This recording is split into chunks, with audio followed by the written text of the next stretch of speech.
Baik pemirsa, gambar yang kami sajikan saat ini adalah kondisi terkini, suasana terkini di kantor dari Kemenko Polhukam, di mana Prof. Mahfud MD saat ini sedang bersiap-siap untuk bisa menjalani wawancara eksklusif dengan pimpinan redaksi TV One, Karni Ilyas. Dan dari ruangannya, dari tempat kerjanya ini nanti akan menuju ke tempat Hotel Luansa yang menjadi tempat pelaksanaan dari wawancara eksklusif tersebut. Kita akan masih menantikan persiapan dari Prof. Mahfud MD sebelum bergerak menuju ke tempat acara dan juga berbincang dengan Pimret TV One.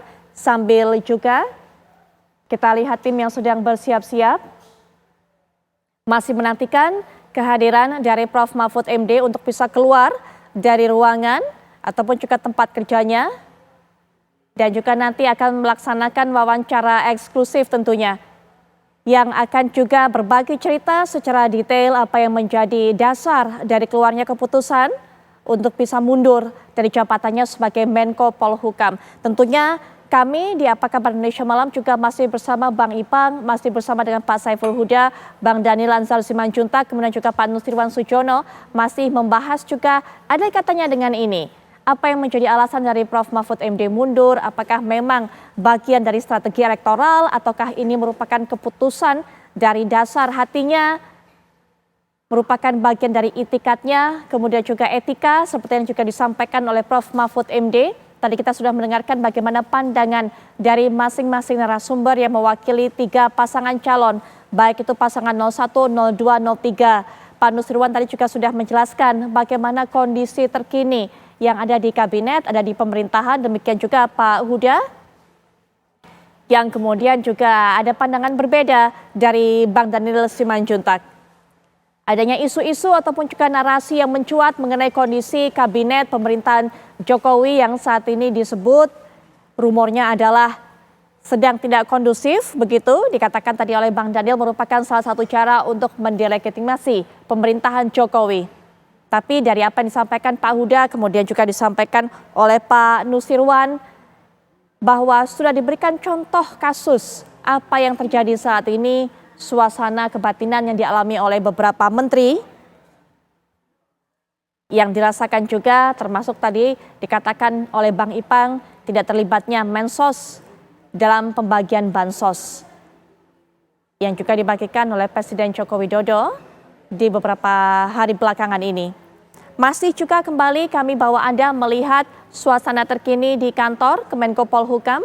Masih menanti Prof. Mahfud MD bersiap-siap menuju Hotel Luansa, tempat berlangsungnya wawancara eksklusif antara Prof. Mahfud MD dengan pimpinan redaksi TV One, Karni Ilyas. Kita akan lanjutkan kembali perbincangan. Pak Nusirwan, ada satu harapan tadi disampaikan oleh Bang Ipang. Betul, memang Presiden Joko Widodo seperti yang dikatakan oleh Presiden sendiri ini memiliki hak untuk menunjukkan keberpihakannya. Tapi harapannya sebagai seorang pemimpin negara, kepala negara, seharusnya juga memberikan pernyataan yang membuat suasana lebih kondusif, membuat suasana lebih adem, apalagi suasana menjelang pemilu yang sudah tinggal 13 hari lagi ini semakin memanas belakangan ini. Silakan Pak Nusirwan. Ya, apa yang disampaikan oleh Pak Panggi itu sudah betul. Bahwa acuannya tentu tidak hanya aturan, tidak hanya ketentuan yang tercantum di dalam undang-undang. Tapi jangan lupa, Presiden itu kepala pemerintahan, kepala negara. Maka tentu melekat di dalamnya adalah persoalan etika, tata krama. Dan ini saya mengapresiasi apa yang juga disampaikan oleh Ibu Sri Mulyani pada waktu memberikan pengarahan di internal Kementerian Keuangan bahwa netral itu menjadi sebuah keharusan. Itu ada di media dan saya membaca hal tersebut. Netral itu menjadi keharusan dan itu juga diikuti dengan tata krama etika. Itu adalah melekat bagi pejabat publik. Maka pada saat yang sekarang dan ini sudah berlangsung beberapa waktu terakhir ini, di mana sikap Presiden sudah begitu jelas, bahkan sudah diucapkan juga dan bahkan juga sudah diimplementasi, itulah yang membuat diimplementasi apa, diucapkan apa, yaitu bisa berkampanye dan bisa memihak. Jadi tentu karena ini yang menyampaikan bukan saya yang orang kecil seperti ini, tapi ini adalah presiden yang menyampaikan, tentu beliau memiliki infrastruktur politik. Jadi seluruh perangkat institusi yang ada di Republik ini di bawah pimpinan presiden. Maka tentu dengan mudah apa saja bisa dilakukan perangkat-perangkat tersebut. Tadi kalau disampaikan oleh Pak Daniel, ya tinggal dilaporkan, tinggal disampaikan mana yang terjadi. Janganlah menganggap bahwa kita itu tidak tahu, Pak. Ya, kita ini semua ya paham. Kita tidak boleh sombong di hadapan rakyat bahwa kita ini menganggap mereka tidak tahu, kan tidak bisa demikian. Karena bagaimanapun mereka itu mengerti, mereka itu bisa mengikuti proses. Mereka itu saat ini apalagi teknologi sudah begitu berkembang. Antara yang diucapkan, ya tadi Pak Panggi mengatakan sebaiknya melakukan statement. Menurut saya saat ini statement tidak cukup. Tapi juga itu harus diwujudkan dalam tindakan, dalam kebijakan yang itu sampai kepada tingkat yang sampai kepada rakyat. Kalau diucapkan tampak-tampaknya itu sudah berkali-kali dahulu kala, ini saya katakan dahulu kala sebelumnya beliau presiden menyampaikan bahwa di seluruh perangkat institusi untuk bersikap netral, gitu begitu.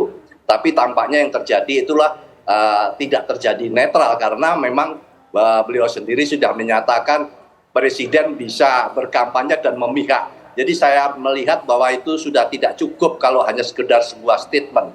Tapi itu juga harus dilakukan dengan langkah nyata. Baik. Langkah nyata seperti apa? Baik. Kita akan melihat di tingkat bawah. Ya. Karena infrastrukturnya Baik. itu ada di tangan beliau. Ya. Jadi Pak kalau Nusirwan, dikatakan bahwa kita mengikuti konstitusi dan saya tahan sebagainya. dulu. Ya, Pak Nusirwan, saya tahan dulu. Kita akan lihat suasana terkini. Prof. Mahfud MD sudah keluar dari ruangan kerjanya di kantor Kemenko Polhukam dan akan langsung menuju Hotel Luansa, tempat berlangsungnya wawancara eksklusif bersama dengan pimpinan redaksi Karni Ilyas yang Anda bisa saksikan sesaat lagi setelah Apa Kabar Indonesia malam ini usai. Kita lihat mobil yang membawa dan juga mengantar Prof. Mahfud MD akan segera berangkat tentunya. Dan lebih kurang membutuhkan waktu sekitar 15 menit dari tempat saat ini Prof. Mahfud MD berada menuju tempat wawancara eksklusif. Nanti Anda bisa saksikan perbincangan secara langsung Prof. Mahfud MD, kemudian juga dengan pimpinan redaksi TV One mengenai keputusan Prof. Mahfud MD yang mundur dari jabatannya sebagai Menko Polhukam dan juga kaitannya tentunya Prof. Mahfud MD ini saat ini sedang mencalonkan sebagai calon wakil presiden berpasangan dengan Pak Ganjar Pranowo sebagai pasangan calon nomor 03.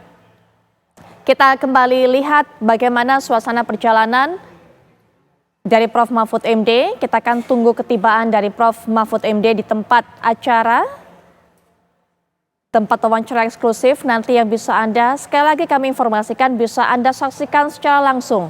Wawancara eksklusif yang kami tayangkan secara live.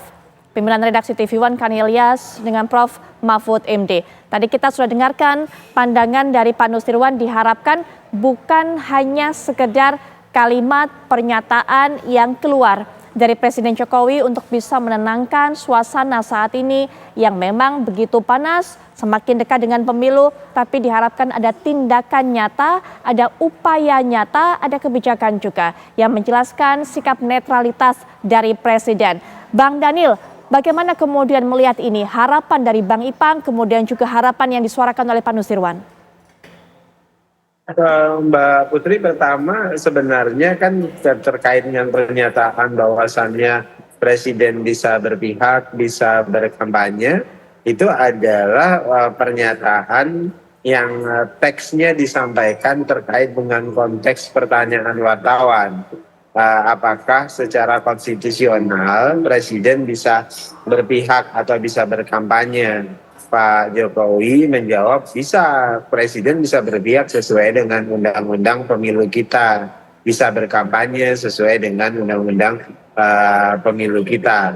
Nah, faktanya kan Pak Jokowi tidak pernah melakukan kampanye di di masyarakat atau di lapangan, dan itu bisa kita lihat Pak Jokowi tidak pernah bilang mari pilih Pak Prabowo dan sebagainya.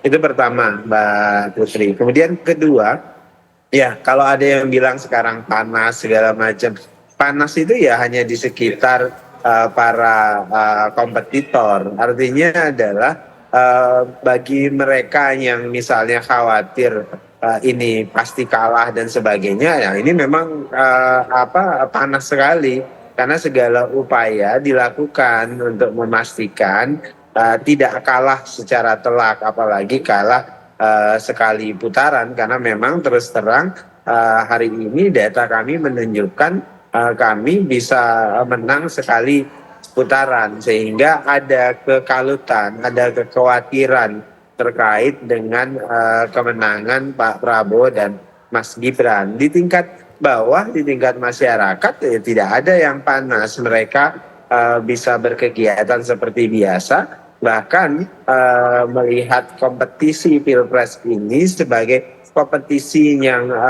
mencari kesepakatan yang terbaik. Jadi kita tidak ingin menjadikan kompetisi ini sebagai kompetisi yang saling takut menakuti, tapi harus menjadi kompetisi yang menggembirakan, dan itu adalah komitmen Pak Prabowo dan Mas Gibran.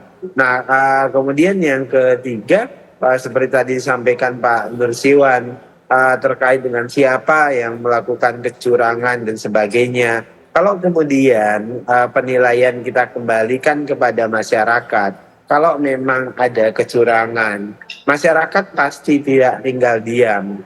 Masyarakat tahu persis siapa yang melakukan pelanggaran, siapa yang tidak. Kenapa? Karena masyarakat kita sudah otonom. Masyarakat kita itu sudah bisa mengakses banyak informasi, termasuk di sosial media selain TV One dan lainnya, sehingga mereka bisa melakukan penilaian. Faktanya hari ini arus sebesar dukungan Pilpres ini mengarah kepada Pak Prabowo dan Mas Gibran. Nah, itu yang kemudian secara masif terus dilakukan upaya delegitimasi, upaya seolah-olah ada kecurangan yang masif, upaya seolah-olah Pak Presiden bekerja mendukung Pak Prabowo secara masif dan sebagainya. Jadi upaya-upaya delegitimasi itulah yang agaknya tidak patut dilakukan hari ini. Mari kita berkompetisi saja secara terbuka, secara adil, sehingga masyarakat nanti bisa menilai. Jadi serahkan sepenuhnya kepada masyarakat, dan masyarakat kita sudah sangat otonom, Mbak Putri, dan mereka bisa tahu mana yang benar, mana yang salah. Becik ke titik ala ketara, kata orang Jawa. Baik, jika ada penyimpangan Pak Nusirwan di lapangan pada saat masa kampanye ini, serahkan pada masyarakat. Pak Nusirwan. Ya, tentu kalau argumentasinya bahwa ini arus sudah pada salah satu pasangan, dalam hal ini Pak Daniel mengatakan 02 begitu. Ya, itu boleh-boleh saja. Itu karena kita agak panik, atau katakanlah karena mendapatkan informasi sudah menang. Ya, itu Pak Daniel harus mengatakan begitu, sama dengan saya ataupun Pak Saiful Huda, bahwa kami masing-masing juga memiliki angka tersendiri.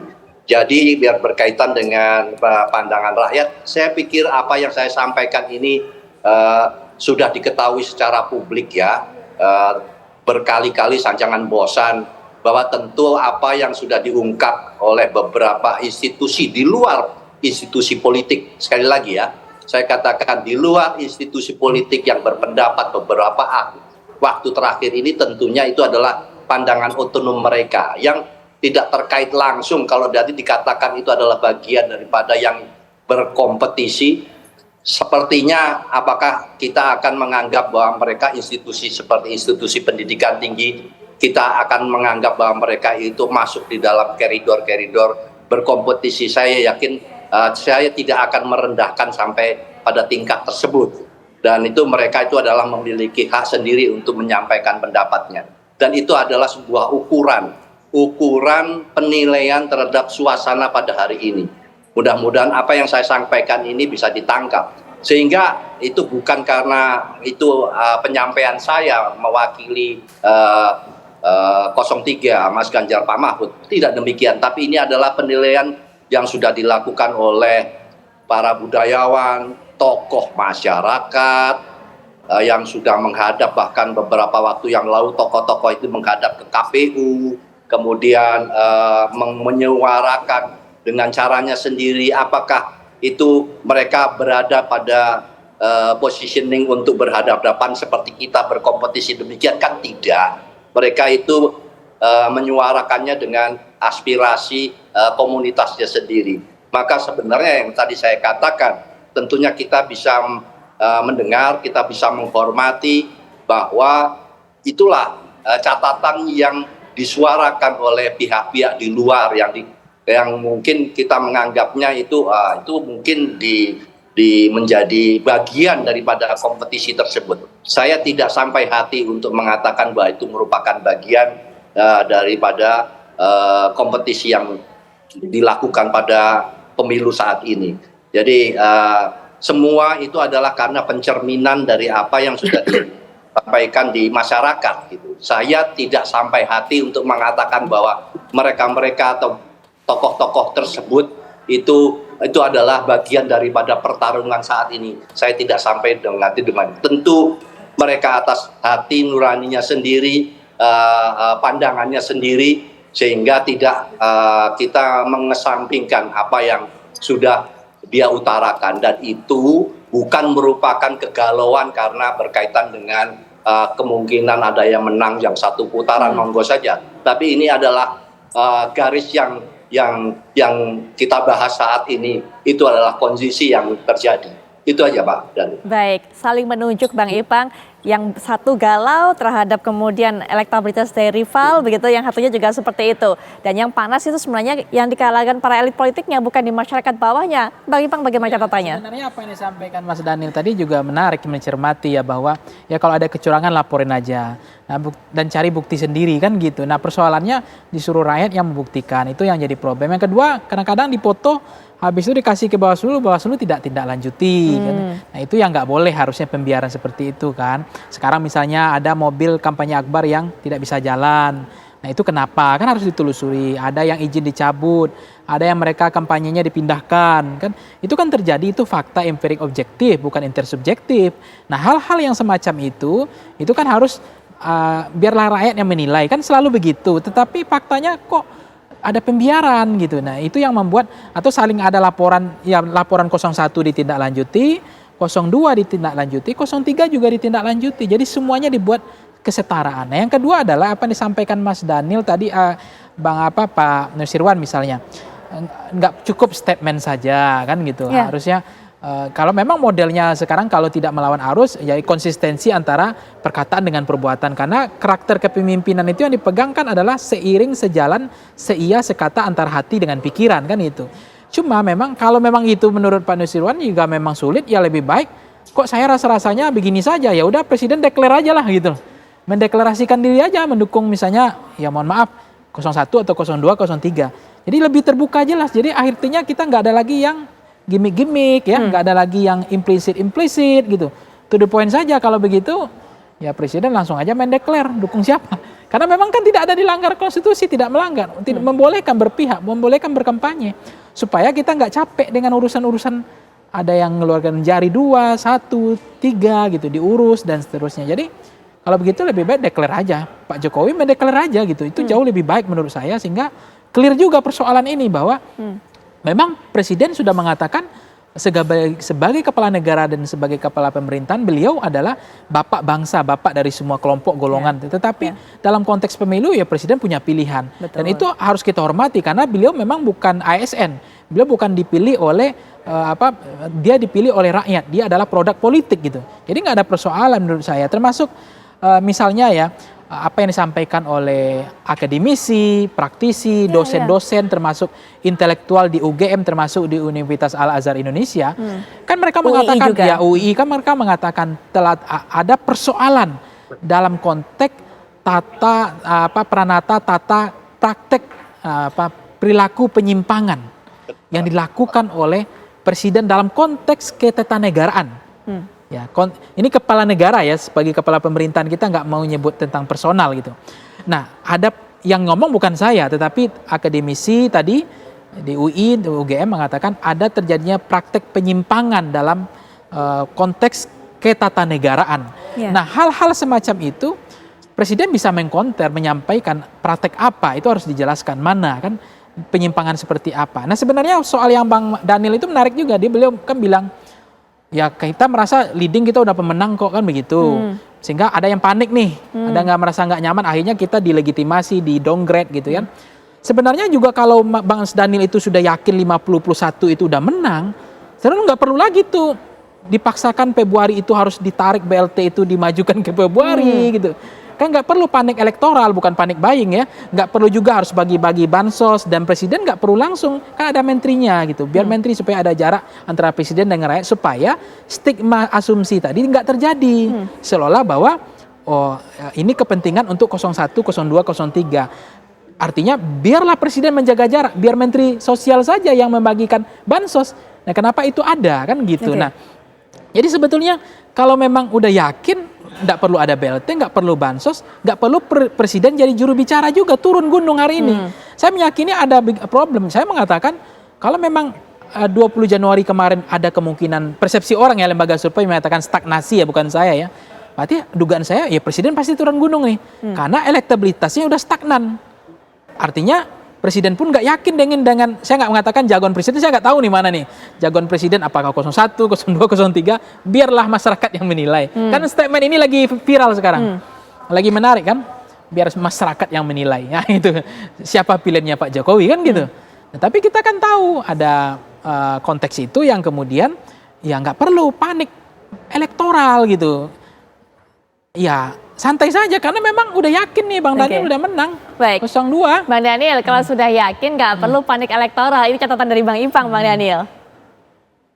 Iya, siapa yang panik elektoral? Jadi tidak ada yang panik elektoral. Kalau kemudian terkait dengan BLT dan lain-lainnya itu, PKH itu adalah amanat dari APBN kita yang memang harus menyalurkan itu pertama. Kemudian kedua, kenapa itu kemudian dikaitkan dengan pasangan 02? Padahal tadi disebutkan Pangi bahwasannya beliau nggak tahu yang didukung oleh Pak Jokowi itu siapa, gitu. Tapi kemudian dalam konteks sebagai pengamat dia nyebutkan ini ada panik elektoral karena ada BLT yang dibagi-bagikan secara masif belakangan. Jadi pernyataan Pangi itu nggak ketemu itu. Jadi rasionalisasinya, nalarnya nggak ketemu. Di satu sisi dia nggak tahu Pak Jokowi dukung siapa, nggak tegas ngomong siapa. Tapi di sisi lain dia nyebutkan bahwasannya kalau tidak panik, kenapa harus ada bagi-bagi BLT atau bagi-bagi PKH, bagi bansos dan sebagainya. Sekarang saya mau tegaskan ya itu memang program pemerintah yang memang biasa diakselerasi setiap tahunnya. Misalnya kalau ada banyak juga ya, misalnya Pak Jokowi bagi sertifikat, kemudian di situ tidak ada menteri menteri BPN-nya, dan itu hal yang wajar saja karena presiden adalah kepala negara. Program-program tersebut adalah program-program yang beliau laksanakan dibantu oleh menteri-menteri yang ada. Jadi kalau kemudian presiden ingin memutuskan beliau membagikan langsung sebagai upaya komunikasi beliau langsung kepada rakyat, itu hal yang wajar dan mahfum begitu. Jadi kalau kemudian semua tindakan presiden itu dari sisi pengamatan Pangi itu didekatkan semuanya terkait dengan Pak Prabowo dan Mas Gibran, di satu sisi kami menghormati dan syukur, alhamdulillah, berarti Pak Presiden terang dan jelas membantu dan berpihak kepada Pak Prabowo dan Mas Gibran, dan itu pasti akan membantu menegaskan kami bahwasannya memang kami berkomitmen melanjutkan program-program dan kepemimpinan Baik, Pak Pak Daniel. Jokowi. Baik, Pak Daniel terima kasih, Pak Nusirwan juga terima kasih tentunya sudah berbincang dengan kami. Pak Huda tadi memang pamit lebih dulu karena harus mengikuti rapat kerja. Sekali lagi terima kasih sudah mengikuti perbincangan ini dan memberikan pandangan-pandangannya, menjelaskan juga kepada publik secara daring. Bang Ipang juga terima kasih walaupun juga masih bersama saya. Bang Ipang, di sini kita akan mengawal kedatangan dari Prof. Mahfud MD yang sudah tiba di Hotel Luansa dan juga akan langsung bertemu dengan pimpinan redaksi TV One, Kani Ilyas, untuk bisa menjalani wawancara eksklusif yang bisa Anda saksikan setelah Apa Kabar Indonesia malam ini usai. Dengan kostum putih, Prof. Mahfud MD tiba di tempat yang sudah disiapkan oleh TV One dan sudah bertemu dengan Bapak Kani Ilyas. Kita akan segera saksikan perbincangan wawancara eksklusif antara Pemret TV One, Kani Ilyas dengan Prof. Mahfud MD. Tentunya dalam wawancara khusus sesaat lagi.